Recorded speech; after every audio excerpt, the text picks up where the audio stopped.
আলহামদুলিল্লাহি রাব্বিল আলামিন ওয়াসসালাতু ওয়াসসালামু আলা সাইয়্যিদিল মুরসালিন ওয়া আলিহি ওয়া আসহাবিহি ওয়া আহলি বাইতিহি আজমাইন। বাংলা ভিউ টিভি চ্যানেলের সাপ্তাহিক ইসলামিক অনুষ্ঠান হেরার জ্যোতি। আজকে আমরা হেরার জ্যোতির অনুষ্ঠানে গুরুত্বপূর্ণ একটি বিষয় আলোচনা করব, যে বিষয়টি হচ্ছে মানুষের তথা মুসলমানের মৌলিক যে বিষয় ঈমান, সেই ঈমানের বিনষ্ট কী কী বিষয়ে করা হয় বা কী কী বিষয়ে ঈমান নষ্ট হয়, এই বিষয় নিয়ে আলোচনা করব। যারা দেশ বিদেশ থেকে আমাদের এই আলোচনা শুনছেন, আমাদের টিভির সামনে আছেন, আমরা প্রত্যেককে জানাই আন্তরিক মোবারকবাদ। বিশেষ করে যারা আমরা এক আল্লাহর প্রতি বিশ্বাস রাখি, মুহাম্মদুর রাসূলুল্লাহ সাল্লাল্লাহু আলাইহি সাল্লামকে আল্লাহ রাব্বুল আলামিনের শেষ নবী হিসাবে আমরা যারা স্বীকৃতি দিয়েছি, আমাদের জন্য উচিত যে আমরা ঈমান বিষয়ে যে আলোচনাগুলো শুনছিলাম, ঈমানের মৌলিক বিষয়গুলা, ঈমানের মর্মকথা, তৌহিদের মর্মকথা এবং ঈমান কত প্রকারের হতে পারে, ঈমানের কতটুকু শাখা আছে, এইগুলো বিস্তারিত আমরা আলোচনা করেছি। তো আজকে সেই ঈমান বিনষ্টকারী বিষয়গুলো নিয়ে আলোচনা করব। আমাদের হয়তো অনেকের প্রথম শোনা হিসাবে আশ্চর্য হতে পারি যে ঈমান কি আবার বিনষ্ট হয়। দেখেন, নামাজের ফরজ আছে, ওয়াজিব আছে, সুন্নত আছে, নামাজ ভঙ্গের কিছু কারণ আছে। রোজার ফরজ আছে, ওয়াজিব আছে, সুন্নত আছে, কিন্তু রোজা ভঙ্গকারী কিছু বিষয় আছে। হজের ওয়াজিব আছে, ফরজ আছে, সুন্নত আছে। এইভাবে যাকাত এবং হজেরও ফরজ আছে, ওয়াজিব আছে, সুন্নত আছে। আবার কিছু কাজ করলে হজ নষ্ট হয়ে যায়। ঠিক তদ্রূপভাবে ঈমান কিছু কাজের মাধ্যমে নষ্ট হয়ে যায়। সেই গুরুত্বপূর্ণ বিষয়ে আলোচনা করার জন্য আমাদের স্টুডিওতে আমন্ত্রণ জানিয়েছি বিশিষ্ট আলেমে দ্বীন, লেখক, গবেষক, অনেক গ্রন্থ প্রণেতা এবং অতীতেও আমাদের মাঝে অনেকবার উপস্থিত হয়েছেন বিশিষ্ট আলেমে দ্বীন হযরত মাওলানা মুফতি আব্দুর রহমান শাহজাহান। আসসালামু আলাইকুম ওয়া রাহমাতুল্লাহ। আমরা বাংলা ভিউ টিভি চ্যানেলের পক্ষ থেকে আপনাকে জানাই আন্তরিক মোবারকবাদ। মুফতি সাহেব, আপনার কাছ থেকে আমরা জানতে চাইব যে আমরা ইতিপূর্বে অনেক বিষয়গুলো ঈমান বিষয়ে নিয়ে আলোচনা করেছি, যেগুলো পজিটিভ। আজকে আমরা ঈমান নষ্টকারী যে সমস্ত বিষয়গুলো, সেই বিষয়গুলো আপনার কাছ থেকে জানতে চাইব। যেহেতু সময় আমাদের কম, অতি সংক্ষেপে আপনি বলার চেষ্টা করবেন। আসসালামু আলাইকুম ওয়া রাহমাতুল্লাহ। নাহমাদুহু ওয়া নাস্তাঈনুহু। আম্মা বা'দ, ফাআউযু বিল্লাহি মিনাশ শাইতানির রাজীম। বিসমিল্লাহির রহমানির রহিম। বাংলা ভিউ টিভি সাপ্তাহিক প্রোগ্রাম হেরার জ্যোতির আজকের পর্ব ঈমান বিনষ্টকারী বিষয়, নাওয়াকিজে ঈমান। বিষয়টা সবিস্তারে আলোচনা করার দাবি রাখে। বাকি আপনি বলেছেন সংক্ষিপ্ত, আজকের ভিতরেই শেষ করে দেবো হিসাবে সংক্ষিপ্তভাবে আলোচনা করার চেষ্টা করবো, আল্লাহ পাক খুব তৌফিক দান করলে। ঈমান বিনষ্ট করে, আপনি আগে বলেছেন যে সব কিছু জিনিস নষ্ট হয়, প্রত্যেকটা এইভাবে ঈমানও নষ্ট হয়ে যায় কিছু জিনিসের কারণে। এইভাবে মুফাসসিরিনে কেরাম এবং উলামায়ে রাব্বানি যারা এভাবে সংক্ষিপ্ত আকারে 10টা জিনিস সাব্যস্ত করেছেন। 10টা জিনিসের মাধ্যমে মানুষের এই মৌলিক 10টি বিষয়ের কারণে ঈমান বিনষ্ট হয়ে যায়। এই 10টি বিষয় সাব্যস্ত করেছেন উলামায়ে কেরাম, তবে তার পিছনে দলিল আছে কোরআন। অবশ্যই কোরআন এবং হাদিস থেকে দলিল আছে, এগুলা থেকেই। যেমন এর মধ্যে থেকে প্রথম যেটা আশিরকু বিল্লাহ, আল্লাহর সাথে শরীক করা। একটা কোনো মুসলমান যদি মুসলমান হয়েও সে কোনো ইবাদতের মধ্যে আল্লাহর সাথে কাউকে শরীক করে ফেলে কোনো কারণে, কোনো না বুঝা, তাইলে তার ঈমানটা নষ্ট হয়ে যাবে। যে এই শিরিকটা আবার দুই প্রকারের হতে পারে, যে শিরিক বিল জাত, শিরিক বিল সিফাত। আল্লাহ তাআলার সত্তার সাথে শিরিক করা, আবার কিছু গুণাবলীর সাথেও কাউকে শরীক করা। যেমন আল্লাহ তাআলা আলিমুল গায়ব, আল্লাহ গায়ব জানেন, এইটা আল্লাহ তাআলার সিফাতের সাথে মানে খাস। এখন যদি কেউ মনে করে অন্য কেউ গায়ব জানেন, তাইলে গায়বর লা ইয়ালামুল গায়বা ইল্লাল্লাহ, আল্লাহ তাআলার এই আয়াতের অস্বীকার করলো, যার কারণে কি হয়ে যাবে? এটা শিরিক হয়ে যাবে, ঈমান বিনষ্ট হয়। কেউ যদি শুধুমাত্র আয়াতকে অস্বীকার করে, আবার কেউ যদি আয়াতের বাবার তো কেউ অস্বীকার করে, দুনো অবস্থায় ঈমান চলে যাবে। তো এই শিরিক, যদি কেউ শিরিক করে আল্লাহর সাথে, মনে করে যে আমাকে খাওয়াইতেছেন আমার বাবা, মানে আমাদের দেশে এই যে মাজার পূজারী যারা, এরা অনেকগুলা মানে অনেকে দেখা যায় গানগুলা মানে যেমন শিরিকের গন্ধ আছে, যেমন বলে আউ বাবা আউয়ালে আখিরে তুমি, জাহিরে বাতিনে তুমি, কেউ বলে মোস্তফা তুমি, কেউ বলে হুবে হুদা, বাবার নাম ভান্ডারি শরীফ, হুরে নুরে করে তারিফ, কেউ বলে মদিনা শরীফ, কেউ বলে কেউ বলে মদিনা শরীফ, কেউ বলে খানায়ে কাবা। এই যে কথাগুলো প্রত্যেকটা কথাই কি শিরিকি। শিরিক। এভাবে অনেক গান আছে, তারা বলে যে হাসরে তুমি তোরাই বাবা, তুমি ছাড়া কেউর ভাবি না, এই না সেই না, নানান ধরনের এই সবগুলা শিরকি কথা। যেহেতু আপনি বলেছেন, তো আমি আরেকটা বিষয় এখানে বলি যে আমি একবার গেছিলাম মাইজবান্ডারি, আমাদের চট্টগ্রামে। সেখানে গিয়ে শুনলাম যে একজন গান গাইতেছে এইভাবে যে কিয়ামতের দিনের সব নবীগণ বলবেন নফসি নফসি, হজরত মোহাম্মদ নিবে কয়জন, বান্ডারি বাবা তুমি নিয়ে যাবে সারাটি ভুবন। নাউজুবিল্লাহ নাউজুবিল্লাহ নাউজুবিল্লাহ। এই যে এইরকম গানগুলো শিরিক। আচ্ছা যাই হোক, আমরা জানলাম তো যাই হোক শিরিক এটা অনেক সময় আমরা বলে যে মুসলমান আবার শিরিক করবে কীভাবে, অহরহ করতেছে। আমরা যারা বিশেষ করে যারা মাজারের মধ্যে যারা যায়, মাজার পূজা করে, এদের তো মানে আল্লাহ মাফ করুক, আমরা দোয়া করে হেদায়েতের, এদের কথাবার্তায় মানে মানে সম্পূর্ণ শিরিকি মানে মানে গন্ধ। এই জন্য আল্লাহর সাথে শরীক করা। হ্যাঁ, এটা তো ওই যে আপনি কথা বলতে বিশাল অনেক মানুষ ইমানদার আবার এই সে শিরিকি করে।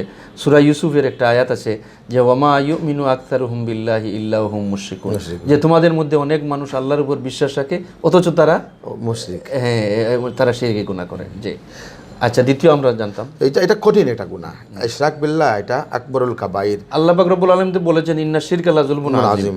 হ্যাঁ, শিরক হচ্ছে মারাত্মক বড় গুনাহ, মারাত্মক গুনাহ। এর কারণে ইন্নাল্লাহ লা ইয়াগফিরু আইয়ুশরাকা বিহি ওয়া ইয়াগফিরু মা দুনা যালিকা লিমান ইয়াশা। শিরিক ছাড়া বাকি সব আল্লাহ তাআলা ক্ষমা করবেন, কিন্তু শিরিক ক্ষমা করবেন না। যাই হোক, এই শিরিক করা।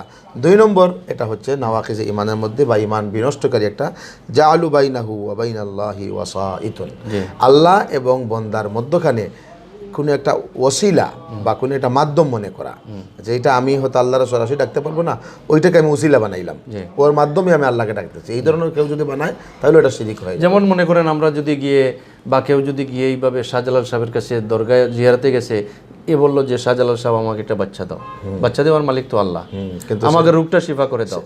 এই যে সে ভাবতেছে যে আল্লাহ সরাসরি আমাকে দিবেন না, উনি ছাড়া, হ্যাঁ এটাও শিরিক হয়ে যাবে, এটাই শিরিক হয়ে যাবে। আল্লাহ তাআলার কাছে বলতে মানে বলবে যে আল্লাহ আপনি আমার এটা এই কাজ করেন, সেই কাজ করেন। হ্যাঁ, এরপরে ওই যে তোরাইয়া নিও আমাকে, শেষ বিচারের হাইকোর্টেতে তিনি হবেন জামিনদার, আমি পাপী তিনি জামিনদার। এই কথার মধ্যেও কিন্তু অনেক ইয়ে আছে, শিরিকের গন্ধ আছে, যে আমি এই বলে আমি ইবাদত করলাম না, যেহেতু আমার উনি জামিনদার আছেন, উনি আমাকে তোরাইয়া নেবেন। বিশেষ করে ওই যে আবার বললাম, আবার আসতেছে কথাটা, মানে দেখা যায় যে আমাদের দেশের মাজার পূজারী যারা, এরা মানে এইটাই মনে করে যে এটা আমরা সরাসরি আল্লাহকে ভাবো না, আমাদের বাবা ছাড়া। হ্যাঁ, এই যে সে মধ্যম একটা বায়া ধরতেছে, আল্লাহ পাক বলেন তুমি আমার সরাসরি ডাকবে, বায়া কেন ধরতেছো? এটা আল্লাহ তাআলা বরদাস্ত করেন না, এটা একটা শিরিক হয়ে যায়। এই জন্য এই যে যারা মুশরিক, যারা ইবাদত করে, এরাও মনে করে যে মূর্তি বা যারা, এটা বলে যে এটা আসলে ওনাকে ডাকতেছি না, মূর্তিটাকে না, ওইটাকে আমি একটা আমার আল্লাহকেই বা আমার আল্লাহকেই, কিন্তু ওইটাকে মাধ্যম হিসাবে ধরছি আমি। মা না'বুদু ইল্লা লিইয়ুকাররিবুনা ইলাল্লাহি যুলফা, যে উনি আমাদেরকে করিব করে দিবে, আল্লাহ তাআলার নিকটে পৌঁছে দিবে। এই ধরনের ধারণা যারা মুসলমান হয়ে রাখবে, এটাও শিরিক হয়ে যাবে। এটা অনেক। আর আসলে আল্লাহ তাআলা বলতেছেন সরাসরি, ওয়াইজা মাস আলাকা ইবাদি আন্নি ফাইন্নি করিব উজিবু দাওয়াতাদ দাঈ ইযা দাআনি। সরাসরি আল্লাহ বলতেছেন আবিদুর রহমান আইয়াম্মা তাদউ ফালাহুল আসমাউল হুসনা। আল্লাহ তাআলা সুন্দর সুন্দর নাম আছে, আল্লাহকে আমরা ডাকতে পারি। তো এই জন্য যদি আল্লাহ তাকে না ডাইকে অন্য কাউকে মাধ্যম বানায়, তাহলে শিরিক হয়ে যাবে। 3 নম্বর হইল যে এটা আরবি বলে মাল্লাম ইয়াকফুরিল মুশরিকিনা আও শাক্কা ফি কুফরিহিম, অর্থাৎ এটাও একটা কুফরি, যে যারা মুশরিকদেরকে কাফির বলে না বা তাদেরকে কুফরি ব্যাপারে সন্দেহ পোষণ করে, যে এটা কুফরি না, তেমন না, এটা হইতে পারে, প্রত্যেকেই ঠিক আছে, এই ধরনের ধারণা যারা রাখে, এটাও এটা আসলে কুফরি। ইন্নাদ-দীনা ইনদাল্লাহিল ইসলাম ওয়া মান ইয়াবতাগি গায়রাল ইসলামি দীনান ফালা ইউকবালা মিনহু ওয়া হুয়া ফিল আখিরাতি মিনাল খাসিরিন। আল্লাহ নিজে বলে দিয়েছেন, আল ইয়াউমা আকমালতু লাকুম দীনাকুম ওয়া আতমামতু আলাইকুম নি'মাতি ওয়া রাদিতু লাকুমুল ইসলামা দীনা। ইসলাম ধর্ম হিসাবে আল্লাহ তাআলা কবুল করে নিয়েছেন, কমপ্লিট করে দিয়েছেন। এরপরে ওইটাও ঠিক আছে, তারাও ঠিক আছে, আমরাও ঠিক আছি, ঠিক আছে, সবাই ঠিক আছে। অনেকে বলে আমাদের মুসলমানরা যারা ইসলামী জ্ঞান রাখে না, এই ধরনের কথাগুলা ঠিক নাই, মারাত্মক, এগুলো ঈমান বিধ্বংসীকারী কথা এগুলা। এই জন্য এগুলা থেকে আমরা মানে পরিহার করব। এরপরে 4 নম্বর যেটা আছে, যে আল্লাহ তাআলার যে নবীকে পাঠিয়েছেন, যে যদি কেউ মনে করে যে মানি তাকাদা আন্না গায়রা হাদিয়ান নবী সাল্লাল্লাহু আলাইহি ওয়াসাল্লাম আকমালু মিন হাদিহি আও হাকামা বিগাইরিহি আহসানু মিন হুকমিহি ওয়া হুয়া কুফরুন। অর্থাৎ কেউ যদি মনে করে যে রাসূল সাল্লাল্লাহু আলাইহি ওয়াসাল্লাম যে আদর্শ নিয়ে এসেছেন এটা পরিপূর্ণ না, এটার চেয়ে এটাও ভালো, এটা এটাও ভালো। চলে, এটাও চলে, বা ওনার দিন থেকে ওই দিনটা পরিপূর্ণ, ওনার ফয়সালা থেকে ওই ফয়সালাটা পরিপূর্ণ, এভাবে যদি হয় তাহলে এটা কুফরি হয়ে যাবে। এটা আল্লাহ এটার তাআলা কারণে ঈমান সরাসরি ভঙ্গ হয়ে যাবে। জি, আল্লাহ পাক সরাসরি হুকুম করছেন যে আতিয়া আইয়ুল্লাযিনা আমানু আতিউল্লাহ ওয়া আতিউর রাসূল ওয়া উলিল আমরি মিনকুম জি ফাইন তানাযাতুম ফি শাইইন ফারুদ্দুহু ইলাল্লাহ ওয়ার রাসূল ইন কুনতুম তুমিনুনা বিল্লাহ। যদি আমরা ঈমান রাখি তাহলে আল্লাহ এবং আল্লাহর রাসূলের হুকুম মানতে হবে। এই জন্য একজন এই যে মুমিন যে ছিল, মানে আসলে মুনাফিক ছিল, সে একজন ইহুদির সাথে ঝগড়া হয়েছিল, আল্লাহ রাসূলের কাছে আসছিল, এটা ফয়সালা দিয়ে দিয়েছিলেন। তো উনি ভাবলো যে ফয়সালাটা হয়েছিল তার বিরুদ্ধে, তো সে ভাবলো দেখি আমি গেলাম আমার নবীর কাছে, উনি যখন আমার ফয়সালাটা মানলেন না, আমার পক্ষে দিলেন না, তো যাইয়া দেখি আমি উমরের কাছে। এই যে কোরআন মজিদে সূরা নিসা আছে, ফালা ওয়া রাব্বিকা লা ইউমিনুনা হাত্তা ইউহাক্কিমুকা ফীমা শাজারা বাইনাহুম সুম্মা লা ইয়াজিদু ফি আনফুসিহিম হারাজাম মিম্মা কাদাইতু ওয়ায়ুসাল্লিমু তাসলিমা। এই যে বিশির নামী একজন, আমার মনে পড়ছে যে বিশির নামী একজন মুনাফিক। হ্যাঁ, তো উমর রাদিয়াল্লাহু যাওয়ার পরে বললো, হ আচ্ছা তুমি গেছিল আল্লাহ রাসূলের কাছে? বললো হ্যাঁ। বলে ফয়সালা সন্তুষ্ট হয় নাই? বললাম ঠিক আছে দাঁড়াও আমি আসি। আইসা উনি তার বাড়ি নিয়ে ও 2 টুকরা করে দিয়েছেন। উনি বলছেন যে মুমিনই নাই, কারণ যে আল্লাহ রসুলের ফয়সালা মানে সে মুমিন হইতে পারে না। তো যাই হোক, আল্লাহ রসুলের ফয়সালার উপরে কারো ফয়সালাকে উত্তম মনে করা, আল্লাহ রসুলের হেদায়তের উপরে আর কারো হেদায়তকে উত্তম মনে করে যদি কেউ, তাহলে এটা তার কুফরি হয়ে যাবে, তার ঈমান ঠিক থাকবে না, ঈমান বিনষ্ট হয়ে যাবে। ওই যে আগে বলেন আপনি যে আল্লাহ রসুল কয়জন তোরাবে, বাবা কি করবেন, মানে মানে সারা জাহানকে তোরাই, এটা আল্লাহ রসুলের হেদায়তের উপরে ওনাকে প্রাধান্য দিতেছে, এই জন্য ওদের ঈমান থাকবে না, ওদের তওবা করতে হবে। 5 নম্বর হইল মান আবগাযা শাইআন মা জাআ বিহি রাসূল আও ওয়ালাউ আমিলা বিহি। আল্লাহ রসুল জানিয়ে আসছেন, ওইটা যদি বিদ্বেষ পোষণ করে, যদিও তার উপর সে আমল করে, তবুও তার ঈমান বিনষ্ট হয়ে যাবে। মানে একজন আমল করে কিন্তু মনের তসল্লি বা মনের তৃপ্তি সহকারে যদি আমল করে না, একটু সন্দেহাতীত তাও তার ঈমান নষ্ট হয়ে যাবে, ঈমান নষ্ট হয়ে যাবে। মানে এটা অর্থাৎ মনে করেন আপনার রুচির বাহিরে একটা জিনিস যদি খান আপনি, তাহলে এটা ডাইজেস্ট হবে না। বলে ঈমানটাও কি হবে না, রুচির বাহিরে আমল করতেছেন, এটা ডাইজেস্ট হবে না, মানে এটা পরিপূর্ণ হবে না। ঈমানের যে একটা সংজ্ঞা দেওয়া হয়েছে, তসদিকুন নবী সাল্লাল্লাহু আলাইহি ওয়াসাল্লাম মা জা বিহি মা ইতাকাদিন নবী সাল্লাল্লাহু আলাইহি ওয়াসাল্লাম, যে ঈমান হচ্ছে নবী যা নিয়ে আসছেন তার উপর বিশ্বাস করা, নবীকেও বিশ্বাস করা। তাহলে এর আওতায় পড়লো যে নবী সাল্লাম যা নিয়ে আসছেন তার উপর যদি সন্দেহ করে আমল করে, তাহলে তার ঈমানটা কমপ্লিট হবে না, পরিপূর্ণ হবে না, তাই ঈমান বিনষ্ট হয়ে যাবে। আচ্ছা, সুন্দর। 6 নম্বর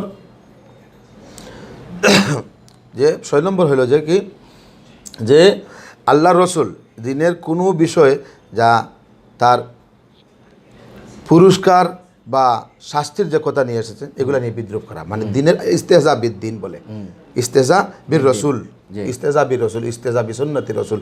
আল্লাহ রসুলের কোনো সুন্নত, কোনো দিনের কোনো বিষয় নিয়ে যদি ইস্তেজা করে, ঠাট্টা বিদ্রুপ করে, এটাও কি হয়ে যাবে, তার ঈমান বিনষ্ট হয়ে যাবে। যেমন মনে করেন আমাদের সিলেট শহরে অনেক মানুষ পাগড়ি পরে চলে, কোনো যদি জেনারেল শিক্ষিত মানুষ পাগড়িকে দেখে ঠাট্টা বিদ্রুপ করে, টুপিকে নিয়ে দাড়িওয়ালাকে নিয়ে, দাড়ি কুকুরের মুখে অনেকে নাটক করে ফেলে, কুকুরের মুখে দাড়ি দিয়া, মানে দাড়িকে মানে ব্যঙ্গ করলো, এটা তার ঈমান চলে, এটা সুন্নতকে ব্যঙ্গ, এটা সুন্নত ব্যঙ্গ করলো। আচ্ছা, এইভাবে যদি আমরা দাড়ি তো ব্যঙ্গ করা যায় না, আমরা এই যে কয়েকদিন আগে দেখলাম যে আমাদের সিলেটে রবীন্দ্র স্মরণ উৎসব হয়ে গেল, এখানে তো রবীন্দ্রনাথের অনেক লম্বা দাড়ি ছিল, দাড়ি দিয়ে যদি মুসলমান সাব্যস্ত করা যাইতো, তাহলে তো রবীন্দ্রনাথ বড় একজন দাড়িওয়ালা ছিলেন, বড় একজন মুসলমান না। এখানে আমরা বলবো না, ঈমান থাকতে হবে, তারপরে দাড়ি থাকতে হবে, এটা নবীর সুন্নত হিসেবে মানতে হবে। হ্যাঁ, এটা মানে অনেক সময় আপনি যখন বিধর্মীর দাড়ি রাখে, দাড়ির মধ্যে সায়েন্সের দিক দিয়ে অনেক উপকার আছে, এই জন্য অনেক মানে দার্শনিক বা অনেক গবেষক যারা বা যারা সায়েন্সিস্ট যারা, এরা কিন্তু এদের মুখে কিন্তু দাড়ি আছে, কারণ দাড়ির মধ্যে রাখার কারণে চোখের জ্যোতি বাড়ে, মানে দাঁতের মধ্যে অনেক বেমার হয় না যেগুলা, হ্যাঁ, এই আরও অনেক ত্বককে সুন্দর রাখে, ক্লেশটা বাড়ে, এই ধরনের কিছু ফায়দা আছে, আরও অনেক ফায়দা আছে, তো এই জন্য এটা রাখতে হবে। আচ্ছা, এরপরে 7 নম্বর হইল জাদু টুনা, সেহের। যদি কেউ জাদু করে তাহলে তার ঈমান বিনষ্ট হয়ে যাবে। ওয়ালাকাদ আলিমু লামান ইশতারাহু মা লাহু ফিল আখিরাতি মিন খালাক। আল্লাহ তাআলা বলেন যে পরকালে তার কোনো অংশ নাই, ওয়ালাকিন্না শায়াতিনা কাফারু ইউআল্লিমুনা আন-নাসা সিহরা। শয়তান এদেরকে বর্তমান জমানায় জাদু টুনার খুবই মানে প্রভাব যা বোঝা যায়, দেখা যায়, এগুলো জাদু টুনার বিশ্বাস করা এবং জাদু টুনা করানো, মানে যে জাদুর কাছে যায়, যে জাদুকরের কাছে গেল তার ঈমান কি বিনষ্ট হয়ে ফাকাদ কাফার। যেমন আমাদের আল্লাহ রাসূল বলেছেন যে জাদুকরের কাছে গেল ফাকাদ কাফার, মানে তার সে কুফরি করলো। হ্যাঁ, আমাদের দেশে অনেক সময় দেখা যায় যে অ্যাডভার্টাইজ দেওয়া হয় জাদু শিখুন, জাদু মানে একজন মানুষকে প্রতারণা করা, একটা মানুষের চোখের মধ্যে একটা ধোঁকা দেওয়া, প্রতারণা করা। তাহলে ইসলাম তো প্রতারণাকে কখনো সমর্থন করে না। হ্যাঁ, জি। আচ্ছা, 8 নম্বর হইল মুজাহারাতুল মুশরিকিন ওয়া মুআওয়ানাতুহুম আলাল মুসলিমিন, অর্থাৎ মুসলমানদের বিরুদ্ধে মুশরিকদেরকে সাহায্য করা, এটাও একটা কুফরি। জি জি জি। আমি মুসলমান কিন্তু আমি মুশরিকদের সাহায্য করি, আমার মুসলিম রাষ্ট্র, আমি বিধর্মীদেরকে কি করি, আমি সাহায্য করি, মনে করি যে আমার কিছু ফায়দা হয়ে যাক, এগুলোও কি কুফরি, এটাও কুফরি। ওই যে আলী রাদিয়াল্লাহু তাআলা আনহু সন্ধির সময় এটা নিয়ে গেছিলেন, যাই এটা একটা খাস ঘটনা, কিন্তু এইভাবে যদি কেউ করে মানে বিধর্মীদেরকে সাহায্য করে মুসলমানদের বিরুদ্ধে, তাহলে ওটা কি হয়ে যাবে, কুফরি হয়ে যাবে, তার ঈমান নষ্ট হয়ে যাবে।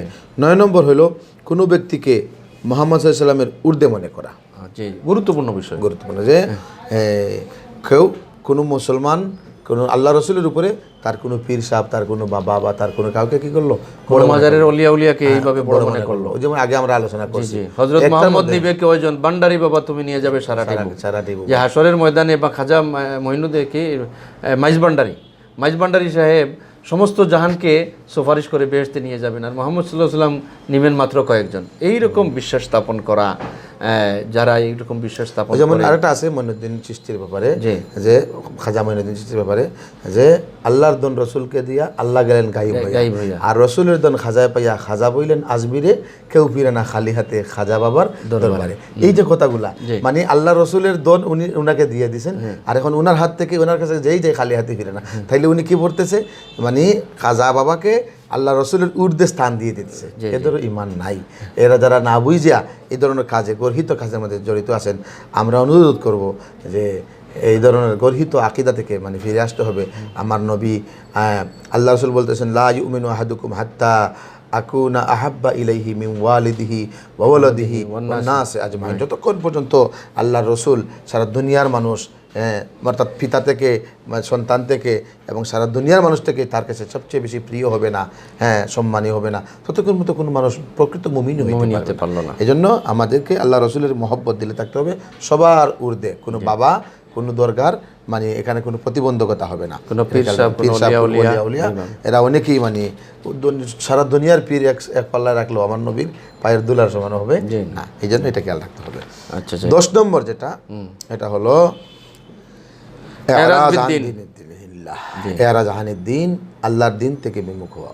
ওমান আরাদা আন যিকরি ফাইন্না লাহু মাঈশাতান দানকা ওয়া নাহশুরুহু ইয়াওমাল কিয়ামাতি আ'মা ওমান আযলামু মিম্মান যুকিরা বিআয়াতি রাব্বিহি সুম্মা আরাদা আনহা। অর্থাৎ আল্লাহর দিন সামনে আসলে এটা বিমুখ হয়ে যাওয়া, অস্বীকার, নামাজের জন্য ডাকলো গুরুত্ব না দেওয়া, আল্লাহর দিনকে প্রত্যাখ্যান করা। হ্যাঁ, অথচ মুসলমান, নামে মুসলমান, কিন্তু এই ধরনের কোনো মানে দিনের যে কোনো বিষয় আসলে প্রত্যাখ্যান করে রাখেন আপনারা। এইগুলা কি মানে দিনের, এগুলা খালি দিনের নাম দিয়ে আপনারা করতেছেন। এই ধরনের যদি কেউ মানে বিদ্বেষ পোষণ করে দিনের কোনো অংশকে, তাহলেও তার ইমানের উপর খতরা এসে যায়, ইমান বিধ্বংস মানে নষ্ট হয়ে যাবে। এগুলো আমরা খেয়াল রাখি। সুপ্রিয় দর্শকবৃন্দ, আমরা অত্যন্ত গুরুত্বপূর্ণ আলোচনা করছিলাম। এই আলোচনাগুলা 10টা পর্বে আমার মনে হয় যে আলোচনা দাবি রাখে। তা আমরা স্বল্প সময়ে এইগুলো আলোচনা করেছি, যেহেতু সামনে আমাদের আরও অনেক গুরুত্বপূর্ণ বিষয়, সেই বিষয়গুলো নিয়ে আলোচনা করব। বারবার ইনশাল্লাহ আপনাদের সামনে আসবো। আর এই বিষয়গুলো যখন আপনারা দেখবেন, লাইক করবেন, শেয়ার করবেন, অন্যকে দেখার সুযোগ করে দিবেন। বন্ধু বান্ধব মহলে আপনারা এই বিষয়গুলো নিয়ে আলোচনা করবেন। সবাই যেন ঈমান নিয়ে বাঁচতে পারি, ঈমান নিয়ে থাকতে পারি, ঈমান নিয়ে যেন আমরা খবরে যেতে পারি, সেই আশাবাদ ব্যক্ত করছি। এবং মুফতি সাহেব, আপনার সময় দেওয়ার জন্য আপনাকেও বাংলাভিউ টিভি চ্যানেলের পক্ষ থেকে অসংখ্য ধন্যবাদ জানাচ্ছি। আসসালামু আলাইকুম ওয়া রাহমাতুল্লাহ।